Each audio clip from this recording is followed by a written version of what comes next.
Oh no. Don't tell me this is going to be this. Yes. Okay. We have a big problem. That is, voila.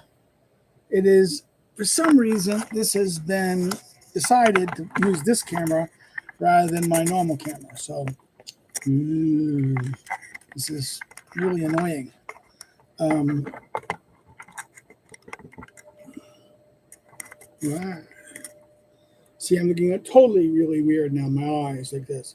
Hi there.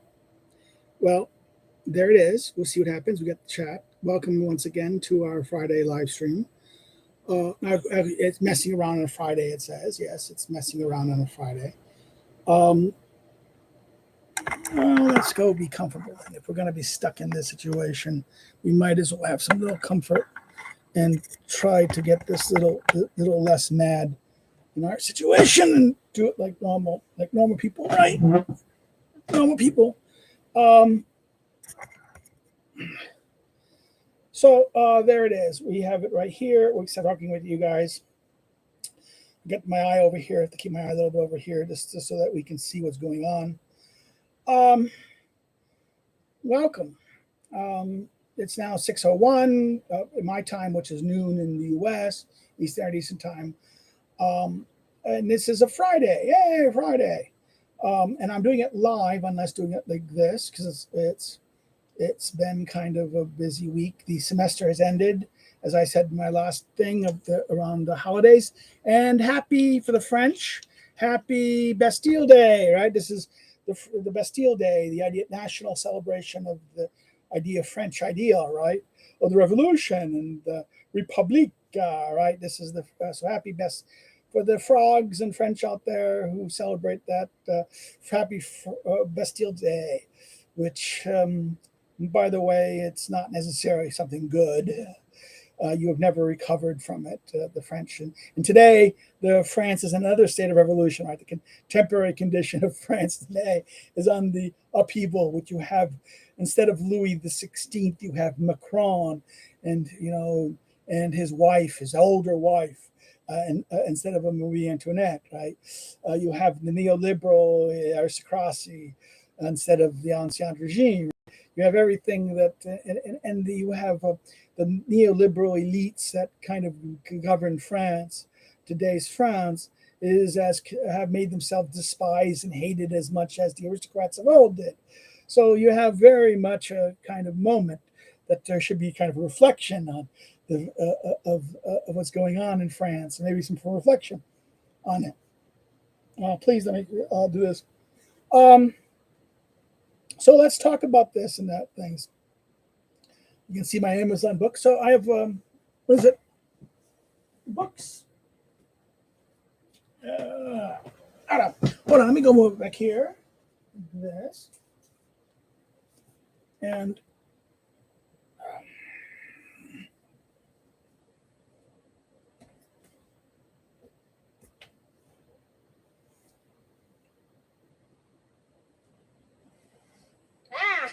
I should have prepared earlier. But I was doing something which kind of made preparing it very difficult. I have to talk what I'm reading still. I'm reading this still.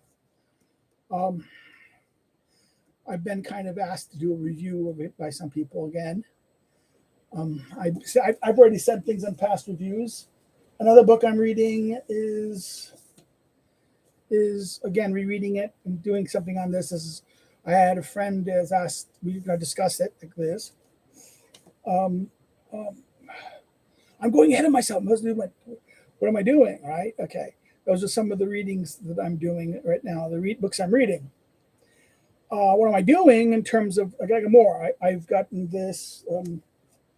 I'm preparing for August and second week of August to do a reading group with some friends, and I can't. It's because we're dealing with its colleagues and professors who are afraid to go online. They would not want me to publish things online, so I'm kind of like, okay, I'm not gonna. I don't publish it. I have like maybe thousands. I mean, I have like now 200 videos of recordings of our YouTube stuff, and I've kind of promised not to do it. We'll get some discussion about this, and see if they would want me to host it. But I probably won't host it here. I'll host it someplace else, a separate file. But we're doing, starting in the second week of August, we're going to be doing Aristophanes. We're going to be doing 3 plays of Aristophanes. Those plays are going to be the frogs, the birds, and the Archaeans. The Anakians. Actually the word is the Archaeans. We're going to be using different translations. There's a whole question of different translations.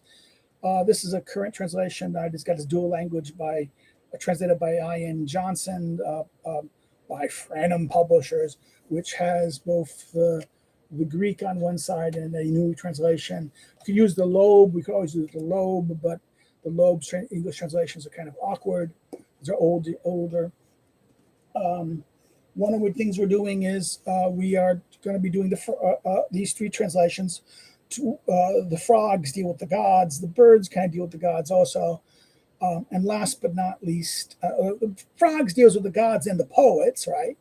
The birds deals with the divinity of revolt against the gods. And then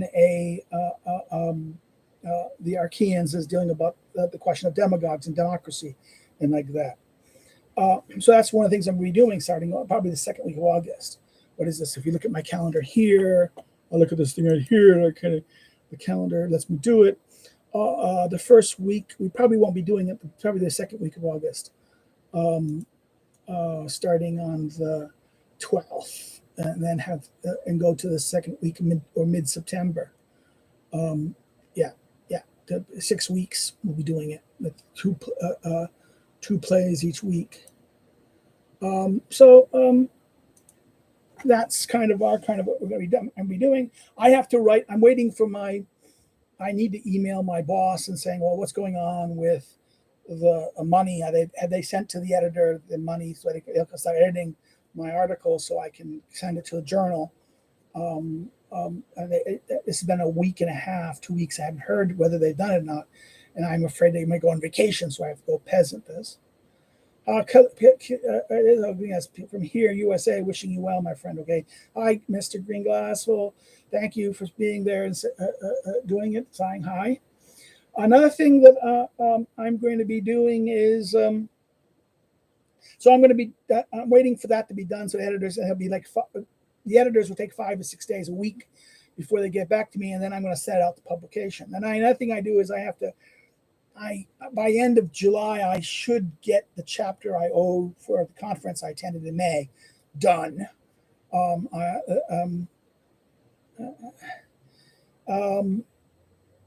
The big problem here is okay. Okay. We have okay.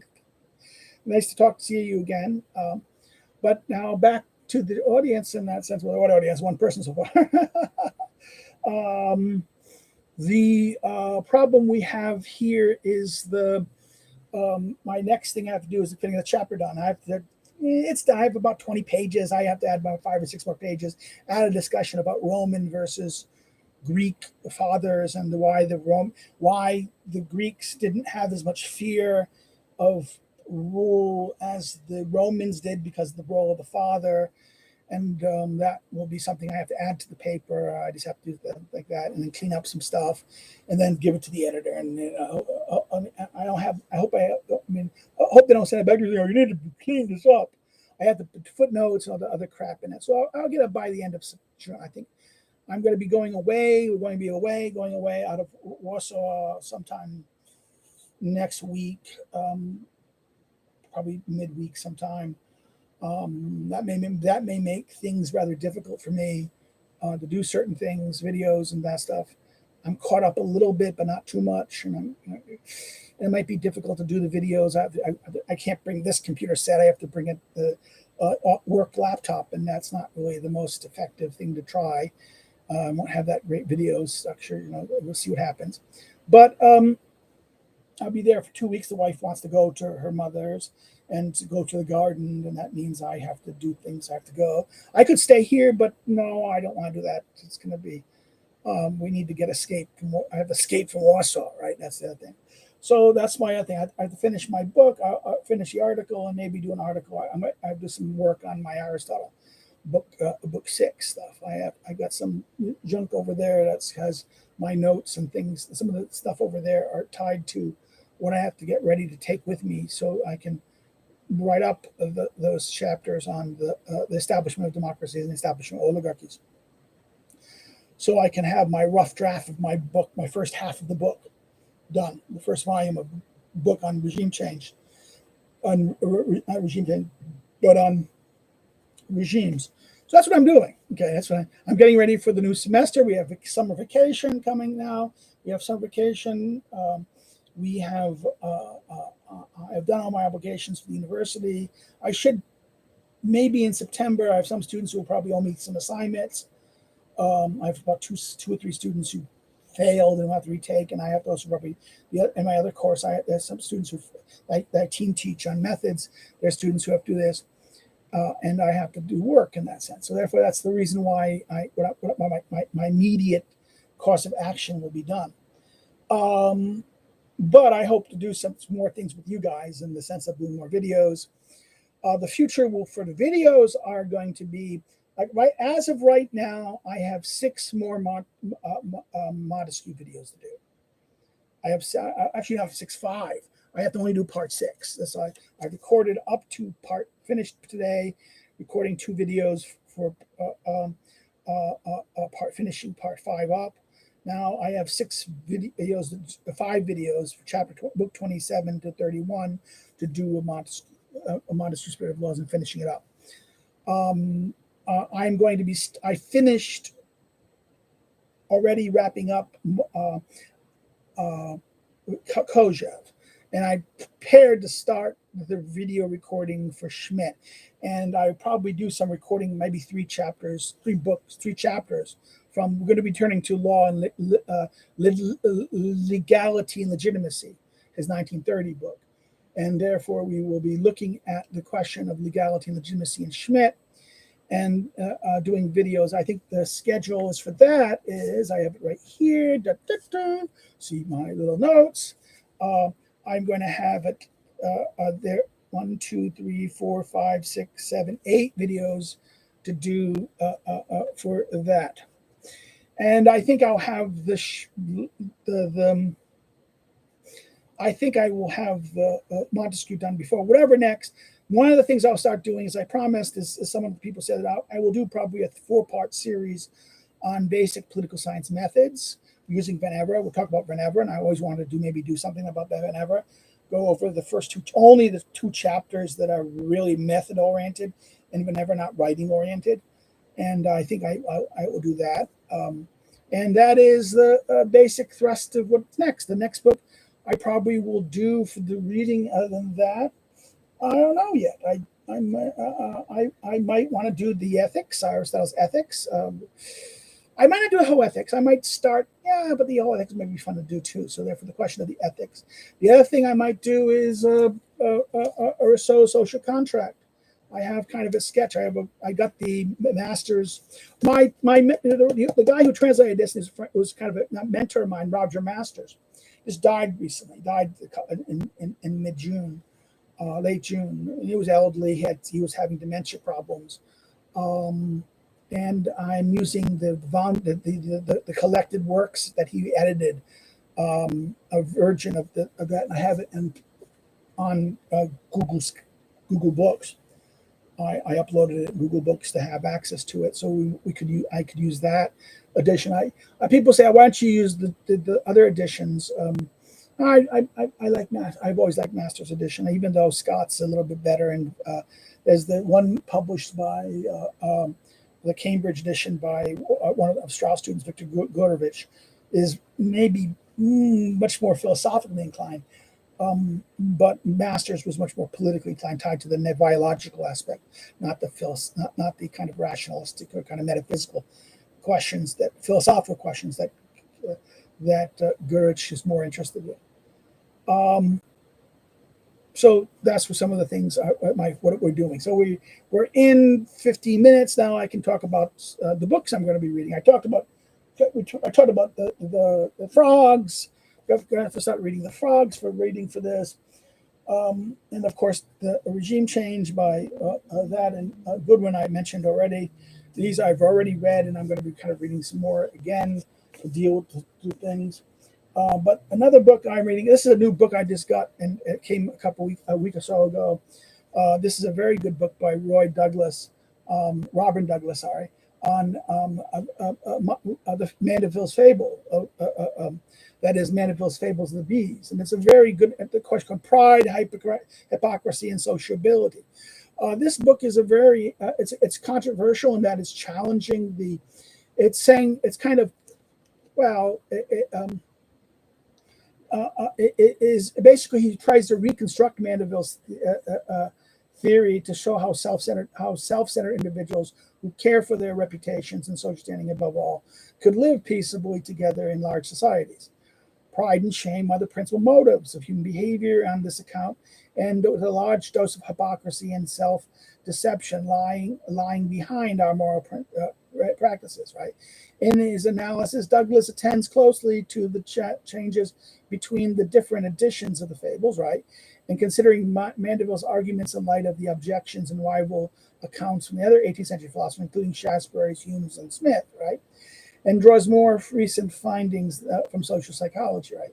And therefore, with this detailed and original assessment of manuscript philosophy, the author shows how Fable of the Bees, by shining a light on the dark side of human nature, has power to unsettle readers even to this day. That this is why this book about the Fable of the Bees, which is our very, in fact, I have a 2-volume edition set up there, published by Liberty Fund. That's still the best edition out there, the complete edition of this. That I think this this is what explains that, and what I'm going to be kind of reading in my time like this. And the other one that I got recently is George Gilder. George Gilder is kind of famous in the 1980s for his wealth and poverty, and I think in the early thousands he did a new reissue of Wealth and Poverty with kind of some corrections of this. And his last book was Life After Google, which he was talking about how the technology and this idea rise of bit chain structure against Google structure. But I think that I'm not so sure he was right about that. I look at blockchain. I'm saying blockchain has potentials, but it's being frustrated all the time by the big tech firms to try to prevent it, right? To maintain control. That this is this idea that, in other words, the fall of big data and the rise of the blockchain economy, right? Which I think he jumped to the gun when he wrote that argument. I think there's a possibility, maybe that's the future, but like this. But what's so good about what interests me in this is this life after capitalism. Is his argument is that what happens when scarcity becomes no longer an issue? What happens if that we get a world that doesn't have scarcity and that only has time? In other words, this is the interesting point, and that's what his point was that he says that on page right there. He says the information theory of economics springs from a theory. The economic theories, in other words, information. He predicts instead of a capital-based theory of scarcity, now to information. The information theory of economics springs from a set of key truths summed up in 4 canonical propositions. 1, wealth is knowledge. 2, growth is learning. 3, information is surprise. And 4, money is time. Not time is money, but money is time. Time is the only money that politicians and their bankers cannot print or distort or counterfeit or fake. If you can only keep what you give away. Money gains value only when it's invested. Wealth is knowledge. You can only profit from what you know. Information is information is the unfolding of surprise, what you don't, in other words, what you don't know. Economics is not about order and equilibrium, but about creativity, measurement by disruption, disorder, economic growth, and surprise. Economic growth is the gauge of learning manifested in learning curves across the economy, and that thus economics is a dance to the music of time. Is that how he ends it? And I think this is going to be a very interesting book of what he's going to argue about how this is how the world we live in. This is kind of he's kind of responding to his relationship with Robert Reich, his one of his debating partners in the 80s and 90s, and he says that Reich's, he agrees with Reich now to the critique of modern capital because it's not a capital of profit making, but rather the capital of rent seekers, and this is not creating creativity, not creating profit for things. But argues that he misses, Gilder's point is that what's wrong with Reich is that he sees the problem, but a solution is not going to solve the problem. And I think that's why I'm going to be looking at Gilder's book a little bit to understand the nation, just trying to understand Gilder's. I think there is a point.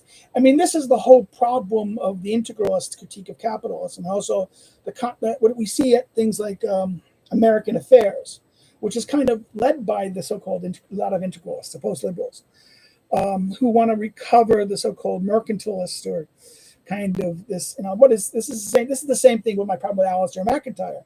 Alasdair MacIntyre's hostility to liberalism is founded in his origins in Marxist theory. In other words, he's an old Marxist who once he saw Marxism he embraced Thomistic philosophy, but he still has as the anti-capitalist, anti-market or animist towards him. And although there's the problem of the neoliberal order and the problem of this is there, the problem and that there's inherent contradictions, or not contradictions from capitalism, but inherent contradictions in the logic of the liberal argument of failing to understand the social dimension by which markets are created and made and maintain themselves. That really problematizes the market in that sense. So this is why Gilder's book is going to be interesting to me in that sense. There's also why Mandeville, because Mandeville is very much the basic logic of modern thinking about libertarian thinking in this sense. And that's why the Liberty Fund, who was very much a champion of classical liberalism, issued Mandeville's classic in the 2-volume definitive edition. You can find there's a abridged kind of edition published by Hackett in the early 90s as well. That does, if you want to buy a smaller version, the abridged edition. But if you want the complete monster edition with all the kind of expansions of it that Mandeville did, it's in the Liberty Fund 2 edition. So that is, we're at the 20-minute mark, and this explains what the books I'm reading. The other, I'm waiting for some books. I'm waiting for the book by Neil Strauss on Youth Thoreau. I hope it comes before I go. I'm kind of nervous about it because it was at first it wasn't going to come. Now it's going to come because I got a discount on it from one of the writers, the editors of the book. He gave me a discount. At first, the discount said, "Oh, it's not published yet." And I said, "It was published," and it was big blah blah blah about it. I couldn't afford the shipping costs from the United States. So because at first they sent me to the British shipper. The British shipper, there's no book. There's no due date from it, but it's out already. So what's going on there? And then what happened was I had the order, and apparently they didn't cancel. They just put in back order, and I thought they can cancel. Of course, they say an indefinite back order. But then all of a sudden I noticed my money's taken. They didn't tell me that they got it. Okay, so they sent me a notice that the book is coming, and but they sent it by a weird thing, so I don't know what's going to come. So I hope it comes before I go. Otherwise, it could get lost. I'm hoping it won't get lost, because this is a very interesting book about Strauss's lectures on Youth Thoreau, plus some notes and things on it, and class things that it's kind of worth. Again, Youth Thoreau is a dialogue between Plato and Youth Thoreau about the discussion. It's right before the apology, right? It is the question of what laws should we are the laws of God good because God gives them, or are they good because they're good? Okay, in other words, is God subject to justice, or is the author of justice? Is the distinction between, let's say, positive right and natural right in that sense, right? That's the other ascension. Is right determined by nature, or is what is just determined by God as a ruler in positive law? in that sense, right? So that's why this is a very interesting thing for me, because this is the big question of this, and I think Strauss's piece is going to be very interesting of what happened there. And that's it. So that's the books. Now I'm going to turn to what I said I was going to ask, and that was, what was the thing I said? It's going to be what I'm doing, the books I've read. Oh God, I forgot what the other point was. I'm going to hit myself.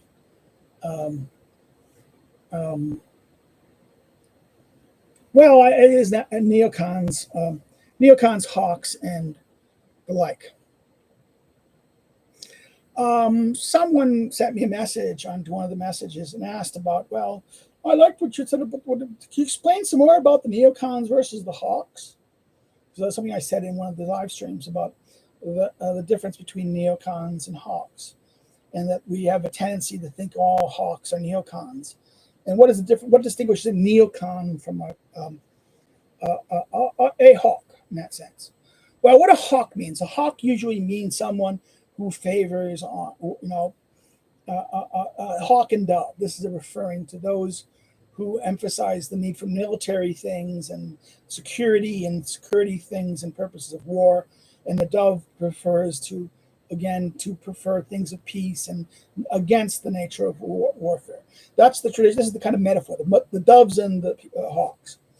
The idea of the hawk is that there could be hawks who therefore favor strong defense and maybe even aggressive actions. Among the hawks, there's two types of hawk. There are what we call restrained hawks, and that therefore, and we can look at this as saying, and then there's interventionist hawks. Restrained hawks is that we'll be powerful, strong, but we're going to only, we're not going to be interventionist or something like this. We will intervene when it's clearly in our interest, something like Reagan's foreign policy of we intervened in. I mean, I ignore Beirut because Beirut was not really intervention; it was peacekeeping, which kind of violated the very principle of what Reagan thought he was going to do. Most times the hawks hated peacekeeping. So, and the whole story about why Reagan went into Beirut, I think he was motivated by seeing the pictures on TV of children and families Palestinian families are being harmed by the Israeli action, and that he kind of felt compelled to do something. This was a disaster on his part because he put Marines. You don't put Marines as peacekeepers, and that was always a mistake. In the sense that,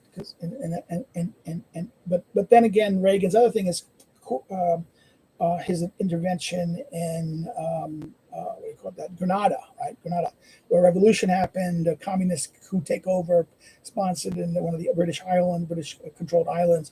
He just invaded it and and stopped the revolution, right? And the Grenada, it was done simply because it was easy done, stopping and preventing spread of. No, and the other things he did was he didn't have direct U.S. aid. It was in Afghanistan. Contras, it didn't really happen. But again, the Contras ultimately didn't win. But once the Soviet quit funding the Sandinistas collapsed, only to come back a generation later because of the Venezuelans. Right, the Venezuelans started funding it. The Venezuelan money started to fund it. But the Ortegas came back from the Ortegas should have. The stupid Nicaraguans didn't kill Ortega. They should have killed Daniel Ortega. They let him go. That's the wrong peaceful transition. They had a peaceful transition. But they came back and they're ruling like the Venezuelans in that sense, of the madness of what's going on there, and the Venezuelan disease spreads.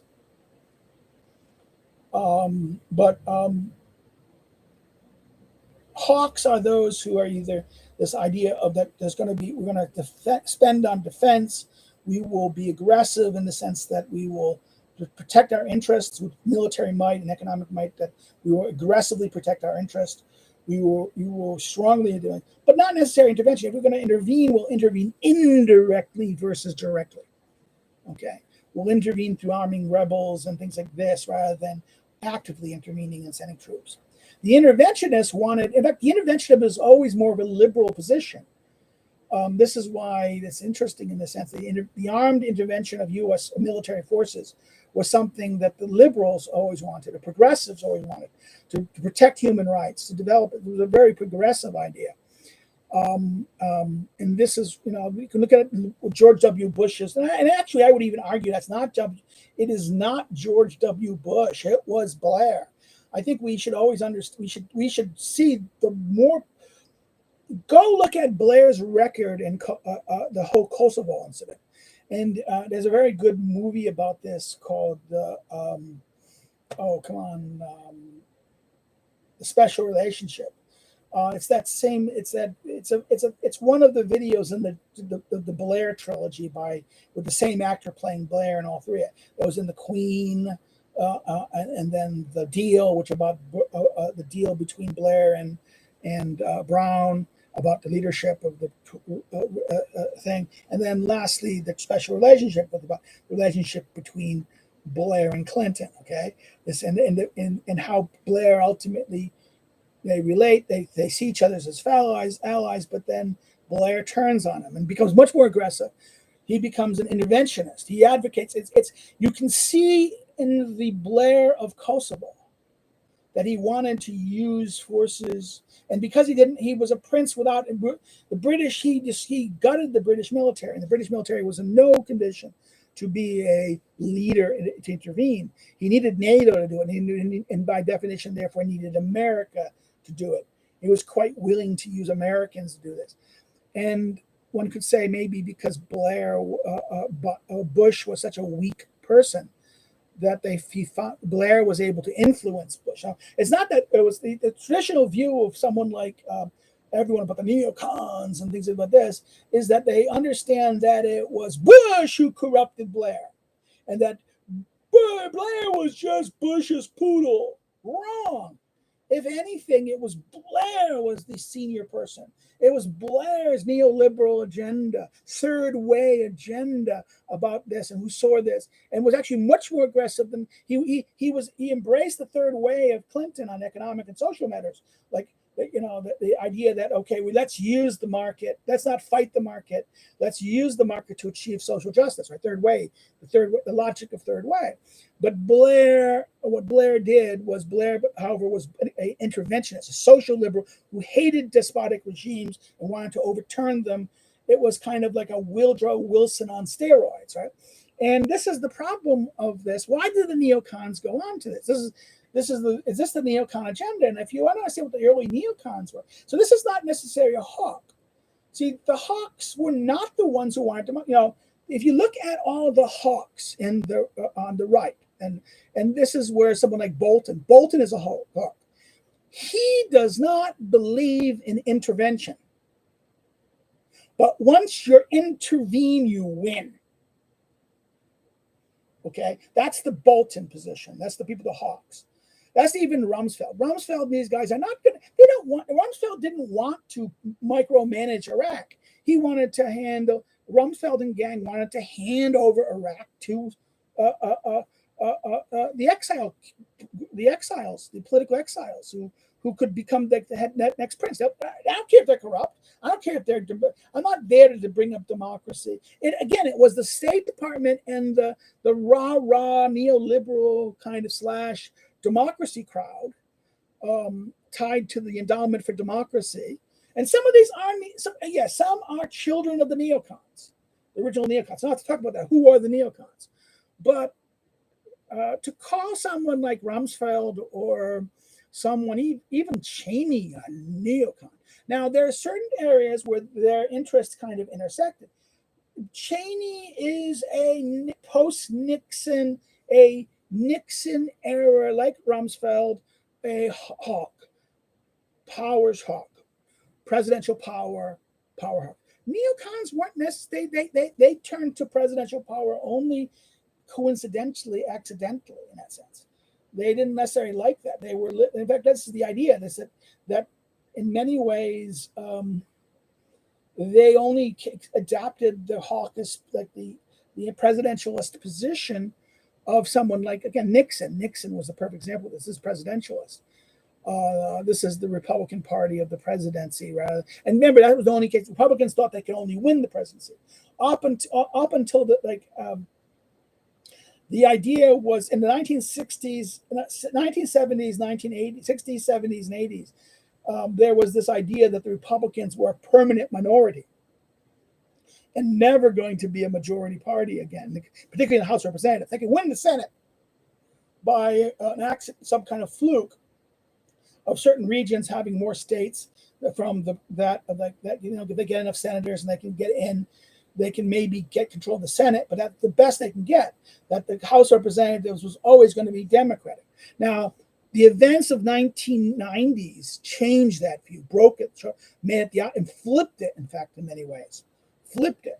And today, that is only changing through illegal immigration, massive illegal immigration, and mass migration that has happened in the past 30 years. It was once they realized that, oh my God, 1990s, that the reality of the domestic situation was going to flip.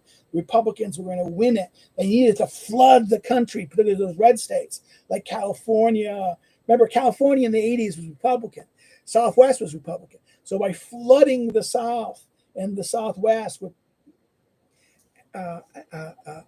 Latinos and people from Latin America, allowing them in, you did two things. You gave the money back. You ensured politically destabilizing the region of that and making these states slowly blue and democratically controlled. That's the problem. Second thing what it did was it stabilized it provided those countries sending them to remit the monies back there. So therefore they didn't, and to make the cheap labor and make everyone happy. This is a third way solution that everyone wins. The big business win. This is why big business loves illegal immigrants in that fundamental sense, because of the nature of the thing. So, okay, why am I going on this session? Well, because this is the problem of I think the understanding of what neocon means. Neocon is not a neoliberal. The original neocons came from three different dimensions. That's why all neocons are not the same. The neocons, as we understand the neocons, even as this term neocon, this emerged out in the 1960s as many of these former leftists turned New Dealers. Most of these guys were either, there's two. The first one is the so-called fathers of the originators of neocon, which is someone like Irving Kristol and Norman Podhoretz, right? These two, the Podhoretz with his wife Midge Decter, and Irving Kristol with his wife Gertrude Himmelfarb. Gertrude Himmelfarb is a great historian. She's a historian of Victorian England, early modern English history. She is a very good historian. She's a good socialist historian. Her work is, my teacher, Mel Bradford, I always had respect. Irving was never, he studied more sociology. He was influenced by the kind of philosophic circle of Sidney Hooks, who was a socialist, but it was anti-communist socialist, right? This is the whole 1930s, 1940s. There was this kind of these socialists who didn't side with Stalin, okay, and they saw coming. And it's not just Trotsky. Some of them were Trotskyites, but some of them were not Trotskyites. Some of them were democratic socialists. Okay, there was this dispute that happened very early 1930s and 40s about in this left, an American left, that was very critical of Moscow and communism. First, there was the democratic socialism that Marxism and saying, "Oh, this is not this. The solution is not revolution. The revolution is not dictatorship proletariat. It betrays the principles of democratic socialism." And that at the same point, then the Trotskyites thought the revolution was going to be that, and then the betrayal of that, and then that's the whole point of this. And you have to remember that one of the early friends of Trotsky and part of this revolution, someone like James Burnham, doesn't become a leftist. He doesn't really, he kind of all kinds of like New Deal, but doesn't become. I mean, this is the problem. This is my third point, not all former leftists, these Marxists, who eventually turn to the right, are neocons.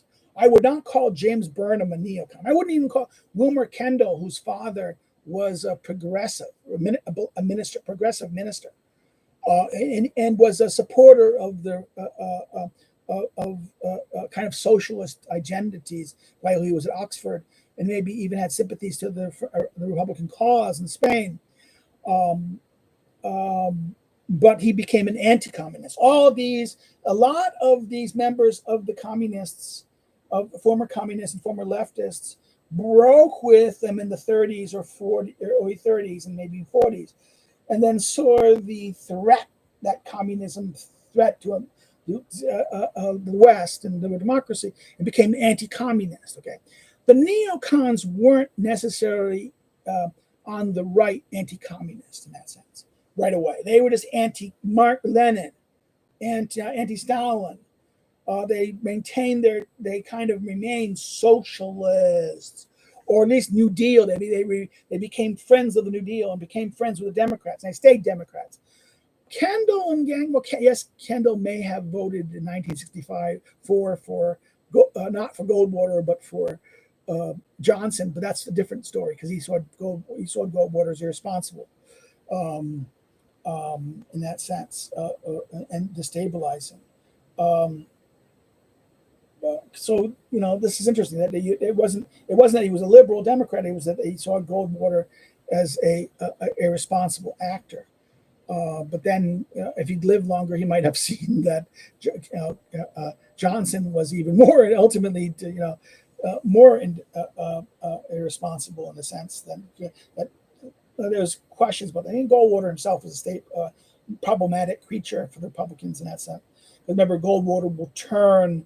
It would be Goldwater who turns against Reagan in the 80s, right? So Reagan makes himself because of Goldwater, but this thing. But Goldwater then becomes Goldwater's second marriage, and her children and their sexual orientations led Goldwater to propose the kind of rise of things like moral majority and the Christian conservatives that was part of the Reagan coalition, and therefore came hostile against it, right? And that therefore that was kind of an aspect of what we see in that moment. But what about neocons in this sense? What makes the original neocons? The neocons like Crystal. That's one group. Crystal, Podolsk. These were Jews intellectuals who stayed within the Democratic Party, whose moment that turned them against the Democratic Party is the rise of the New Left and what happened in the campuses in the 1960s. It was Vietnam. Because we have to remember, Vietnam was a liberal democratic process. It was something that both Kennedy and Johnson embraced as a part of the kind of their vision of this. In other words, you have to remember the Cold War was many Republicans that would have. I mean, the initial Republican thing after the Second World War was to kind of get out of it. It was a deal made to make foreign policy agreement that we won't debate about foreign policy. And one of the great tragedies of Nixon was that he should have just dumped Vietnam on the Democrats and pull out immediately, saying, "I didn't do this. This is Democrats." And he would have, but instead he was protecting all the troubles. I mean, Watergate was all about stopping the plumbers. And what was plumbers? The leaks because of of releasing all the Vietnam War record, undoing the leaks about Vietnam. And all the leaks about Vietnam happened because of the Goldwater. It was liberal Democrats, the liberals among the Democrats, opposing the Vietnam policy of the Democrats, who leaked the things on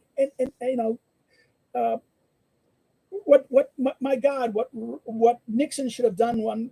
Should have published, released all the Vietnam records, and put it on the Democrats, put it on the Democratic establishment, smear them, political advantage, destroy the Democrats.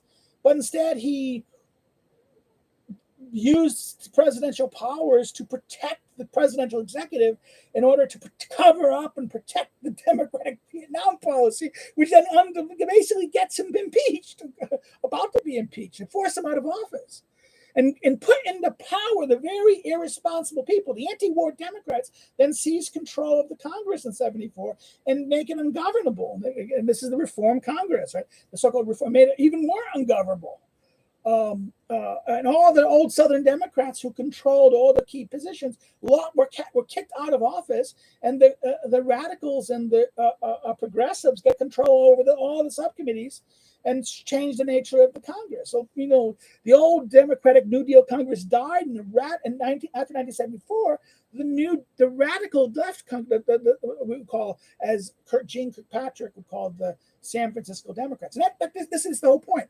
What is the other neocons? The first neocon group would be these Jewish neoconservatives who did this, and they reacted more to the hostility of what we call the culture war, the beginning of the culture war of the campus left.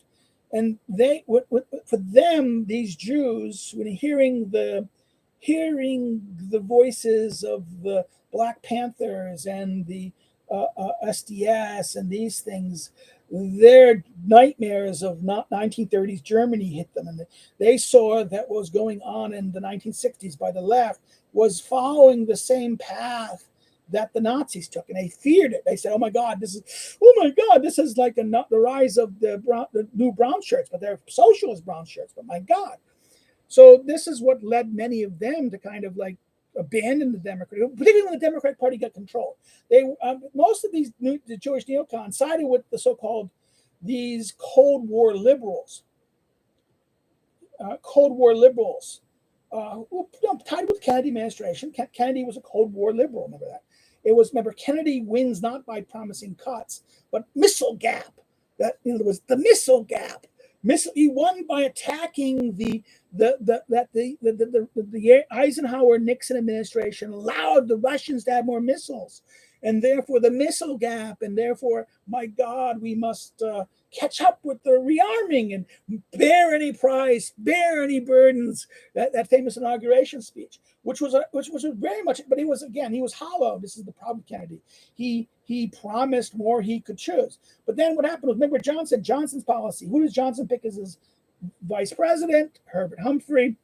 Who's Herbert Humphrey? Herbert Humphrey will be wishes to preserve when Humphrey when Johnson, because of the war and feeling that the threat of Robert Kennedy, again, drove many of his decisions.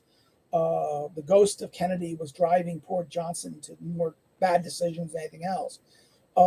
Johnson steps down because fearing this. Then what happened? Humphrey takes his mantle, and Humphrey wins eventually because Kennedy assassin and the other peacekeeper. And this, it is basically the chaos of the convention that then the Mail Daily sets the police to crush the left protests. And it was so violent. The protest, Humphrey wins, but the amount of violence that was used to suppress the anti-war Democrats allowed them to eventually win. They get control over that, and then what happens is Nixon wins, 68, because his compared to what the Democrats had, the fighting in the Civil War among the Democrats, Nixon wins. It is at this moment that many of those Democrats now slowly sees, and they get some influence in the Ford administration. These liberal Democrats, because remember, the Ford administration is desperate. They don't have. He didn't get elected as vice president. Agnew was the vice president candidate in 72. Agnew resigns from a thing.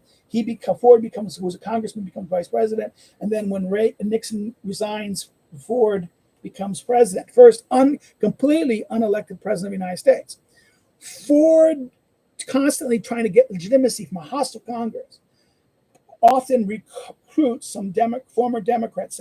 These pro-war, pro-Vietnam, pro-anti-Cold War, pro-Cold War Democrats, Cold War Democrats.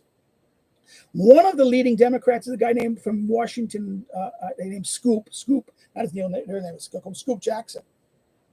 I forget. Scoop Jackson had a lot of these. He was a New Deal liberal, but he was anti-communist.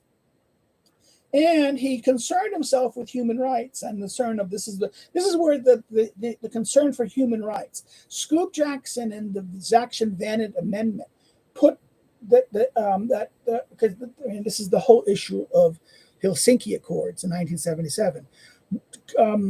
Kissinger wanted the Helsinki Accords part of Baton, but they threw human rights language in Helsinki Accords that all parties must oppose the human rights and there's this committee. Well, this was Kissinger and everyone thought this was meaningless. But the Scoop Jackson people saw this was rat power. This could be a way that Western nations, that if Russians not by letting dissident groups to appeal to the Helsinki Commission for violation of failing to upkeep this, then all the promises of this economic assistance could be cut off. Therefore, you can tie continuation of economic policies and dictatorial policies to the willingness of Eastern Europeans to of the communist regimes in those countries to comply with human rights. This became a weapon. Now, first, this is something that Vanek did, but it will be under Reagan. Reagan will use this as a weapon to destroy the Cold War. So this is the intersection where you have these New Deal. In fact, this is the Reagan coalition. Reagan, who was a Democrat, a New Deal Democrat, who is anti-communism, and as the Democratic Party avoids the to move away from anti-communism, will lead and to the rise of hippiedom and that stuff. Maybe you can even say that this is kind of a moment where Reagan is a neocon, right? But what the neocons really were, the neocons were not about intervention. The neocons, actually, look at Irving Kristol. Irving Kristol and Podhoretz McKay maybe, but Podhoretz will become this because of Islam, because of the so-called terrorism.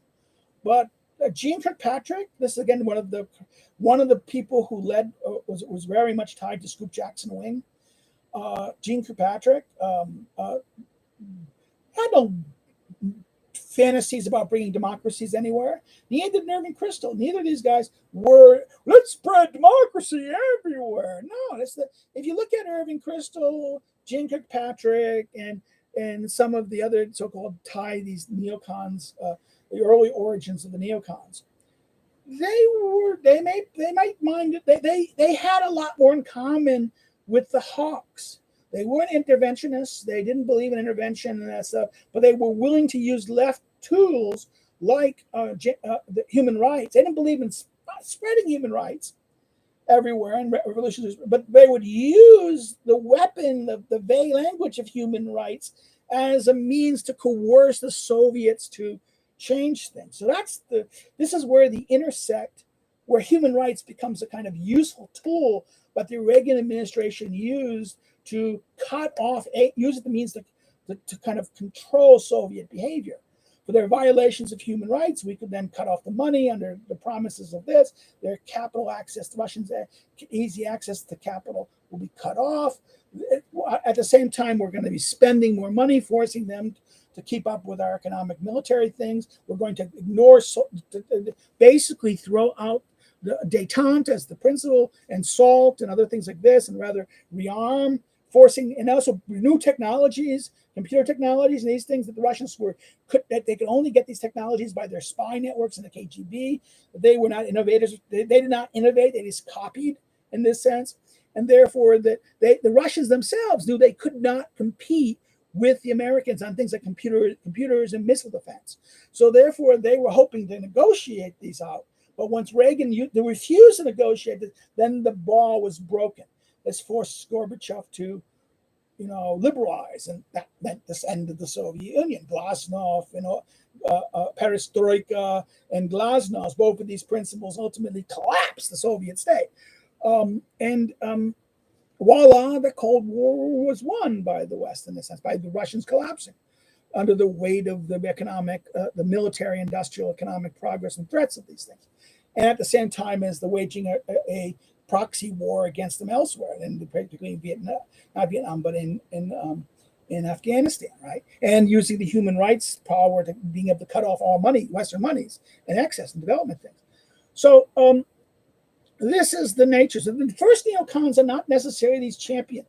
I mean, where do you see this kind of argument? Now, It's called Jonathan. I think it's Jonathan Merovich. Now he's a Scoop Jackson Democrat. He's this. In other words, this is the so-called second generation neocons. Wolfowitz, right? Wolfowitz. Even Douglas Firth. I don't think Douglas Firth. Douglas Firth. Maybe he is part of the same circle of that fervent. And then Merovich. Merovich. I want to say he wrote a book on democracies. About democratic transitions. He wrote a very good book about socialism and that. And he's a child of the communists. He's a red diaper baby. A child of red diaper babies, and like all these childs, they have this kind of hostility of this. Why am I talking about this? Well, because this is the second generation. I can't remember his name. It's gonna be Merovich or something like this. He is very much cheerleader. He worked with Wolfowitz, while Wolfowitz was at the State Department in Indonesia during the 80s and pushed the democratic policy. And also these people were also responsible for the idea of Reagan's Latin American policy. The argument was in this group of guys, they argued that Jean Kirkpatrick was dictatorships and double standards, argued that we shouldn't just argued against human rights, okay, in the sense of looking at our interests. She criticized the Carter administration of tying human rights to stopping us from stopping the Sandinistas because we held back money to the government that the revolution happened. We prevented the Shah from getting more assistance and killing the radicals, and the Iranian Revolution happened. In other words, our human rights position hurt our foreign policy. Now, she would approve of the human rights as a weapon against the Russians, but the idea that we're going to use human rights against our allies, this is silly, and countries that are favored. So our choices between a left-wing dictator and a right-wing dictator. A right-wing dictator is more going to be our friend. This is why she's someone like Kirkpatrick had a very complicated position in the British Falklands War. She was not pro-British. She really did not think we should destabilize the Guterres regime. Now, I'm no fan of the Guterres regime. It was an authority. I think here Thatcher was right and Kirkpatrick wrong. But Kirkpatrick's basic position in Dictatorships and Double Standard, her famous essay on the subject, and the book that has the collection of those essays, was that it would be best to turn a blind eye to our allies who commit crimes, don't push democratic rights on things that don't push democracy. And our enemies who left-wing guys, we push democratic rights. Hypocrisy, yes, but hypocrisy is the complement vice renders the virtue, vice rends the virtue, right? As French Rochefort is the maxims clearly say. So what about this? This is a very important point to understand this, what neocons are, what then neocons became. The second generation post the younger ones that came to power in the Reagan administration, who pursued more democratization in Latin America. They said to the Kirkpatrick types, no, quit sponsoring these right-wing death squads in El Salvador. Instead, let's sponsor the moderate government.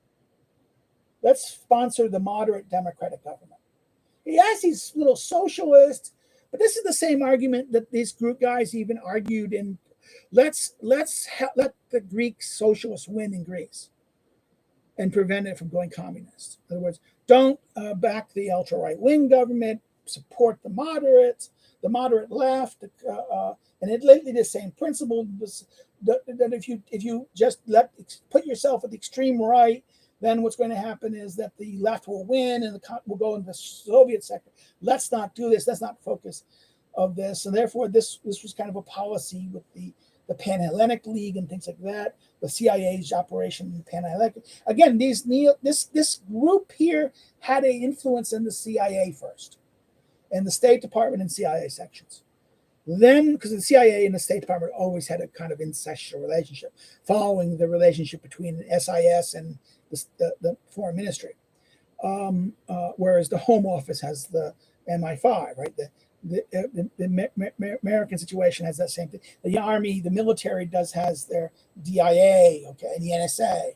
The Army had a better, strong relation with the Defense Department, and the military had better relations with their own intelligence services, the DIA, Defense Intelligence Agency, and the National Security Administration. Again, which NSA took over the military signops, okay, and the National Defense Restoration, the National Defense Act of 1947. So if you understand this issue here in this sense, we understand the nature of what the neocons became in that sense. Neocons, the second generation, were kind of these liberal Democrats who now were in the Reagan. Remember, Reagan brought a coalition of old conservative right, religious right, and remember, if you don't understand the religious right was always pro-Democrat. It was populist Democrats. It was when in the 1970s in the Carter administration that the weak Carter administration let a radical liberal Congress start talking about federalizing and regulating religious schools in the South. That led the evangelicals to revolt against the Democrats. The Democratic, if you understand the Southern Democratic base, was the heart of the New Deal Democrats, was the evangelical vote. They were not conservative in that sense in the South. And is that by intervening in their schools and gay marriage and these issues, flipped those parties over. And that was, therefore, Reagan was these kind of free marketeers, these libertarians, this section, the hawks, the anti-communist hawks, the new religious right, the moralities, these ethnic Catholics, and by the way, the ethnic Catholics were probably with the anti-communists in that sense. The ethnic Catholic and these ethnic groups who looked at the inner cities and looked at crime. That's kind of what this old Democrats need, the new liberal Democrats the old New Deal Democrats who looked at the 1960s radical Democrats with horror. And they kind of said, I'm going to vote with the Republicans here.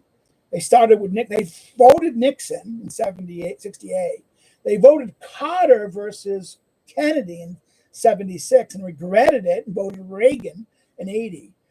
And they became Republicans after in the mid 80s and 90s. Okay, this is why and therefore their second generation, these kids growing up and getting an office in the Reagan administration, became the heart. And then the first Bush basically promoted them. They became they were embraced. They embraced him and they captured him. In fact, this is how they captured the Republican conservative movement. Because they were mostly so that's one thing. This is what the first generation of the neocons, the second generation of that. So let's talk about the other neocons. One, the Catholics, these ethnic Catholic things who kind of left and became neocons. People like they're maybe not even Catholics. Maybe someone like a feminist, even like what's her name?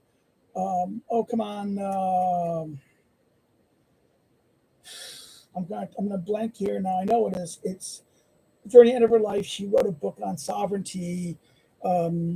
She was a Lutheran who then became Catholic. I know. She's one of the examples. Then it's someone, but her famous book is Women in Political Thought.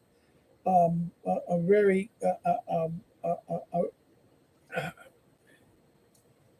Jean Beth Elstein. In fact, this is the problem: is when they're not by the 1990s, feminists. She's no longer good. She was kind of a feminist, but she was religious, and therefore she didn't like the radical turn feminism took later in the third wave, and later feminism, and therefore feminists started to attack her. In other words, it's her religiosity. This is the same thing with the Democrat. Someone like John Newhouse became an editor at first at Ethics and Policy or something with that Rockford, and became the editor of magazine First Things, who first was a Lutheran minister who then became Catholic and then became part of this the First Thing crowd, so-called neocons. And there was, in fact, in the 1990s, there was a big break between the so-called conservative neocons, the religiously based neocons, and the more Jewish and secular neocons, the so-called end of democracy debate that was because of abortion and other issues by the court. led to the debate about, and this is like mid 1996, 95, a big debate where then all of a sudden the Jewish older neocons repudiated someone like John Pastor Newhouse and the so-called theological conservatives on the issue, which kind of predates our current debates in that sense. So therefore there's this. Then there's the social scientists who, because remember the neocons published a journal called Public Interest, and there were some of these socialists, like some political scientists who were political scientists, and they were liberal originally, but then when they discovered, oh my God, like Charles Murray is a perfect example of this. He was originally kind of a liberal or libertarian, a liberal, classical liberal, New Deal, not New Deal, but progressive, not progressive, but kind of, who then saw the data showing that it was not correct. It was not correct, and he became a critic of the welfare policy. Right. This is the same thing. This is kind of the tradition. James Q. Wilson, who saw it was very much a liberal Democrat, saw it was a tradition of Democrat in California, and saw with the rise of Reagan and trying to explain this and this idea of this that became a leading voice among these. These are the different neoconservative origins, and they're hardly neoconservative. Someone like Robert Nisbet, who wrote for that, was never a neocon. He was always more of a traditional conservative.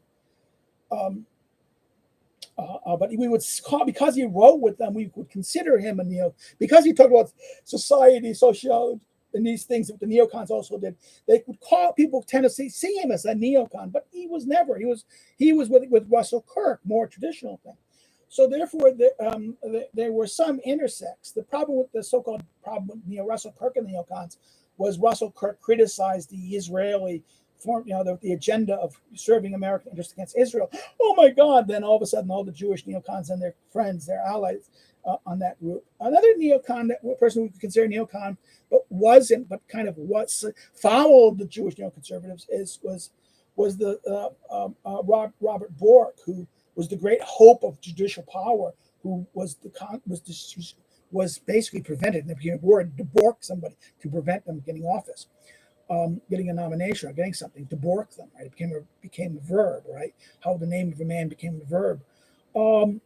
He was actually, at first he was in favor of this, the New Deal, end of democracy thing. He was at first favor of it, but then all the neocons condemned it. He distanced himself because he was more inclined with this American Enterprise Institute.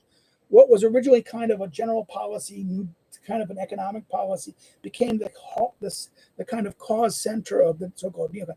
Things like the Hudson Institute and all these things where social policy was dealt. The neocons focused on social policy, social structures, social questions, again, responding to the questions of the New Deal. And there was an interconnection between the neocon social concerns and the so-called theocon social concerns. In which then what happened at the end of democracy debate led a breach between them, which, by the way, became the basis. The theoconic base breach echoes the whole thing that later became Trump. The same reason that the Jewish neocons and the secular neocons broke from the theocons will be the similar path that will happen with the Trump situation, except that many.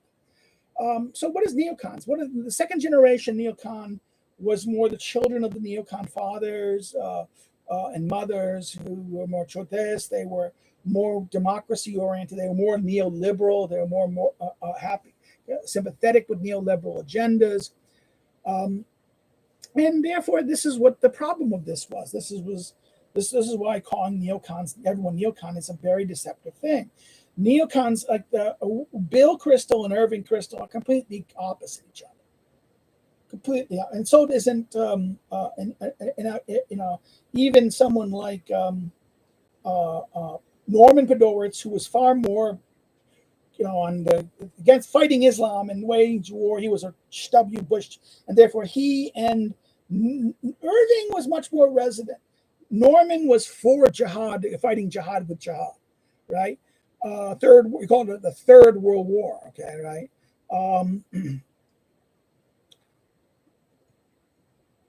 But with Trump, Norman Podhoretz was completely different than his son, John. John really was with Kristol. Oh my God, Trump is the Antichrist, blah, blah, blah. Trump range was, it's better to be with Democrats than with, okay. Pop wasn't. Pop understood. Norman Podhoretz is actually, he even joked, he called him a paleo neoconservative, right? That was the joke about that. About he didn't see the monster Trump, Trump's a monster and that stuff.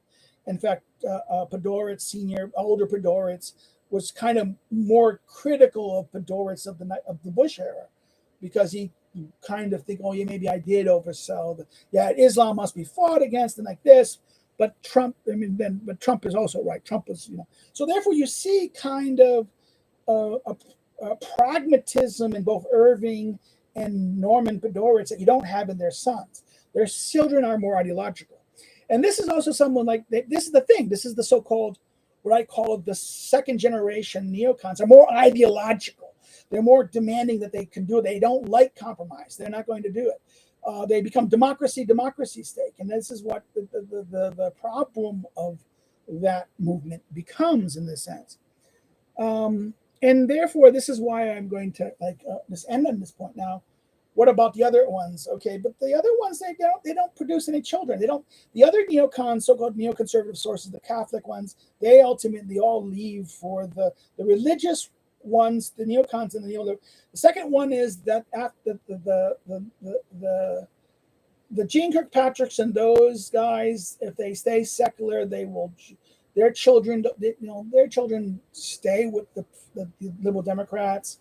They never became that in that sense. You don't have the same policy and things of this nature, of that character in that sense. I want to think about this because I think this is and I'm sorry the camera is the way it is and like this, but the second generation, the Irving, the Bill Kristols and these guys, they were always institutional people. They were in part of they got used to the party positions and the money that they had from all these conservative institutions. They got their power and they wanted to purge the other right wing voices. The ones who were kind of hostile to their positions, or saw them as backwards. They saw, oh my God, these are the reactionary types. These are these guys, and we have to. And therefore, they had roles, and they were able to kind of get influence over W. Buckley. Buckley started purging National Review of older conservatives who didn't toe the line in Israel, and or maybe had positions, Go read Buckley's statement on civil rights in the 60s and 50s and 60s. And now go read then he condemns the people. I mean, this is the whole thing of someone like the whole Bradford Bennett debate. Bennett was a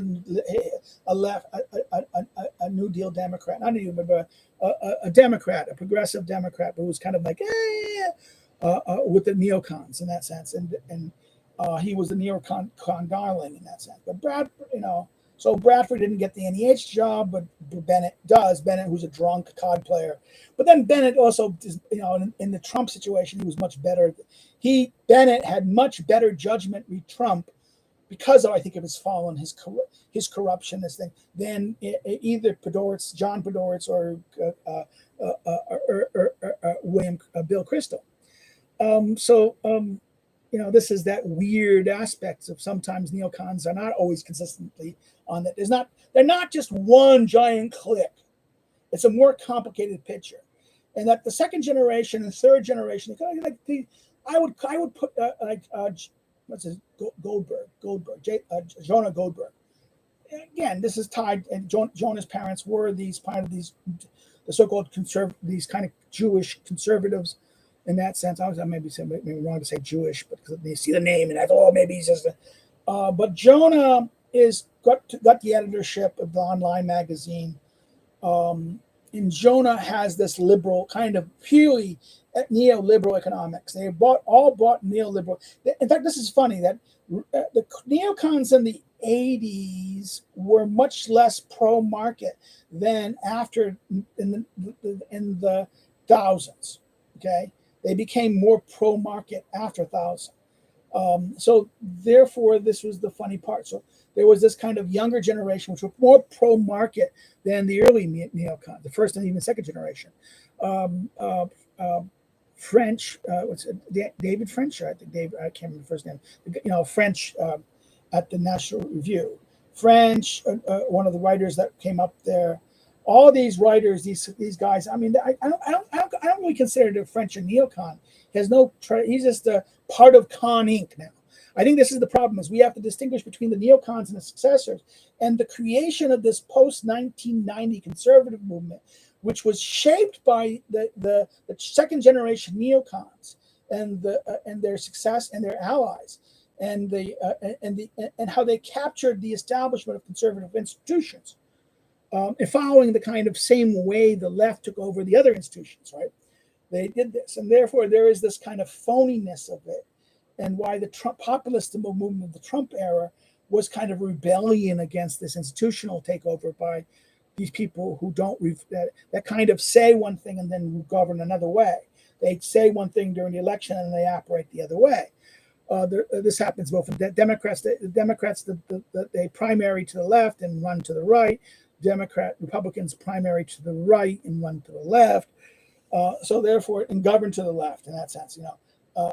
There is this kind of, this is the so-called Union Party, right?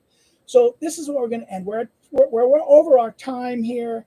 I try to talk about this issue about neocons. I hope I was all over the place. I apologize. I don't have a script, but I wanted to explain this. This is why neocons are much more complicated.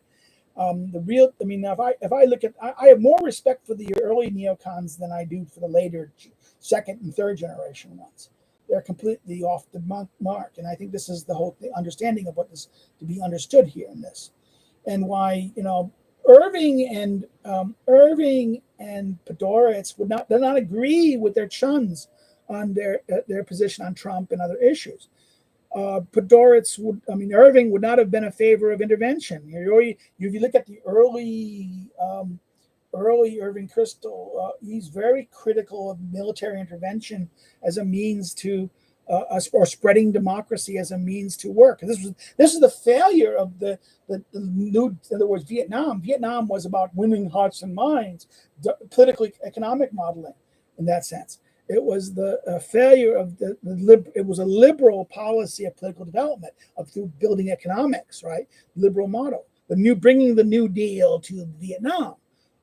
Disaster. It didn't work. It was opposite failure. There was this kind of the earlier neocons, the first generation neocons, and the different sources of where they came, created a much different. This was a more respectable group. Yes, they had some issues that led them to side with their children against the older conservatives, particularly the Jewish question and other things like that, the race question, civil rights. They wanted to get rid of the old race, the so-called old conservatives who were kind of sympathetic to the Southerners. If not sympathetic to the Southerners, then at least apathetic to civil rights. Thought civil rights, and thought they say they look at someone among the old right would look at someone like Martin Luther King, and not as a hero, but as a communist agitator. Okay. In other words, they were in favor of human rights, but they saw how the Marxists and the communists were using King and probably blackmailing King and manipulating the whole Democrat. They were utilizing this to demoralize the American people.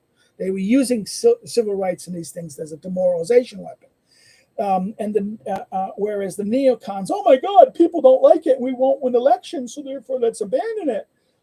And that became conservative Inc. in that sense. That the second generation neocon in their positions, from their positions in the Reagan and Bush administration, the first Bush administration, shaped the conservative movement in the 90s, so that when the Bush W comes into power, he brings in these institutional things of the Con Inc. And yes, many of these are adopted with ideas from the neocons regarding intervention, and then. I think it's Joshua Mirovich or something, and these guys, Wolfowitz types, and these guys. Again, this is the idea that Wolfowitz was a Cheney ally. I think this is why that movie Vice is. The only good part of Vice is the last scene. Maybe the Rumsfeld scenes are funny because the Rumsfeld scene and where he says, "Come to Congress." Some of Rumsfeld's scenes are hilarious. And the movie and the scene at the end where Cheney goes after, makes that speech at the end, which is kind of like the famous speech what Nicholson does. You can't handle the truth. It's a moment where the scene is better than the whole movie. Okay. Well, that's it. I'm done. We're over an hour here. If you guys see this, like it. If you please, I did the live stream. I'm sorry about this. I want to do it. I planned it to be on this camera, but for some reason it decided to go on this camera. We had a tech problem, and I think this may be part of the tech problem. So I will do normal messing around probably next week. Not normal. This is a live messing around. Maybe a non-live messing around if I'm not traveling. And that's it, guys, girls, and everyone else, and those who are watching it later. I hope you enjoyed it. Please put comments or things or suggestions what they would want me to cover or talk about in other issues. And I will let you go now. Take care. Bye-bye. Again, take care and bye-bye. Again, bye-bye. I'm having trouble ending it. It won't end. And take care. Bye.